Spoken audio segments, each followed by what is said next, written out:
Hello বন্ধুরা, আমি স্নেহলতা আমার আরেকটা নতুন ভিডিওতে তোমাদের ওয়েলকাম জানাচ্ছি। কেমন আছো তোমরা? আশা করি ভালো আছো। আমি ভালো নেই গো। আজকে সকাল সকাল উঠেই দেখো দৌড়াদৌড়ি শুরু করে দিয়েছি, কারণ আমাদের এখানে বিডিও অফিসে দুয়ারি সরকারের ক্যাম্প বসেছে, যেটা আছে মানে অনেক রকমের প্রকল্প হয় না, সেরকম 52 রকমের প্রকল্প। তার মধ্যে আমার জব কার্ড নেই, তার জন্যে আমার জব কার্ডের জন্যে নাকি প্রধান সার্টিফিকেট লাগবে। তার জন্যে দেখো সকালবেলা ঘুম থেকে উঠেই ছেলেকে নিয়ে চলে গিয়েছি প্রধানের বাড়ি। প্রধানের সার্টিফিকেট নিয়ে এই যে বাড়ি যাচ্ছি।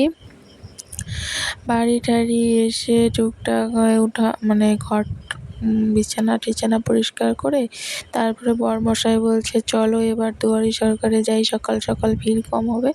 কিন্তু দেখো কি আর, এসে দেখি কি ভিড় বন্ধুরা, মাথা খারাপ এত। আমরা মনে হয় 9:30টার সময় আসছি, তখনই দেখো কি ভিড়।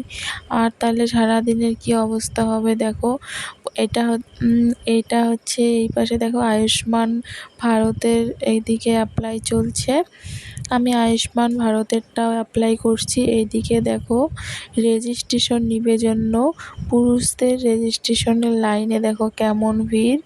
আর হচ্ছে মহিলাদেরটা তোমাদের দেখাবো। পুরুষ আর মহিলা দুইজনের রেজিস্ট্রেশন আলাদা আলাদা হচ্ছে।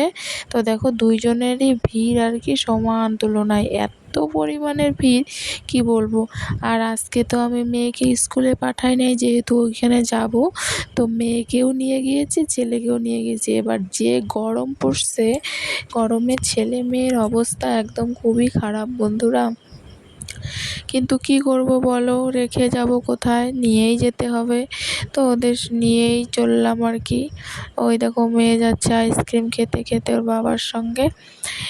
আর এবার মোদী সরকার এরকম এরকম আর কি প্রকল্প করছে, যেগুলা অনেক নামগুলা কি অত বোঝাই যায় না যে কোনটা কি প্রকল্প বা কিছু, একটু কঠিন কঠিন লাগলো আমার। এদিকে দেখো সব প্রকল্পের নাম দেওয়া আছে, যার যেটা দরকার যেটা নেই সবাই ওটা অ্যাপ্লাই করছে।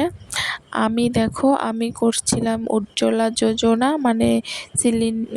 গ্যাসের জন্য।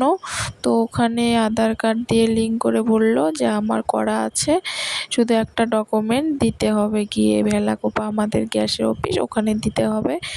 আর আমি করছিলাম জব কার্ডের জন্য অ্যাপ্লাই, কারণ আমাদের জব কার্ড নাই। তো আমি নতুন জব কার্ড বানাবো, তার জন্য দেখো মহিলাদের রেজিস্ট্রেশনের কি ভিড়, কারণ আমাকে এখানে দাঁড়িয়ে রেজিস্ট্রেশন নিতে হবে, তারপরেই আমি ফর্ম তুলতে পারবো আর ফর্ম ফিল আপ করে জমা দিতে পারবো। আর রেজিস্ট্রেশন ছাড়া ফর্ম ফিল আপ হবে না। তো দেখো অনেকক্ষণ লাইনে দাঁড়িয়েছিলাম, তারপরে পুলিশ আর কি বলছিল যে যাদের ছোট বাচ্চা আছে তাদের আগে দেওয়া হবে। এরপর মেয়েকে ওর বাবার কাছে দিয়ে ছেলেকে নিয়ে আসছি। এসে যেহেতু ছোট ছেলে, তো আমাকে আর কি আগেই দিয়েছে রেজিস্ট্রেশন নাম্বার।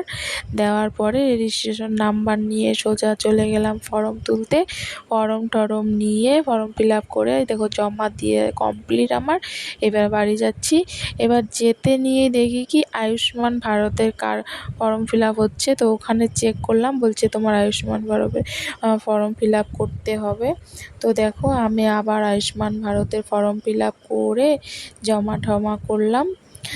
বন্ধুরা কি বলবো, আজকে সারা দিনটা এমন অবস্থা হয়েছে গরমে, নাই খাওয়া নাই ঘুম নাই, গরমে অবস্থা খারাপ। তো তোমরা কে কে এই ফর্ম ফিল আপগুলো করেছো অবশ্যই কমেন্টে জানিও। টাটা, দেখা হচ্ছে আর একটা নেক্সট ভিডিও।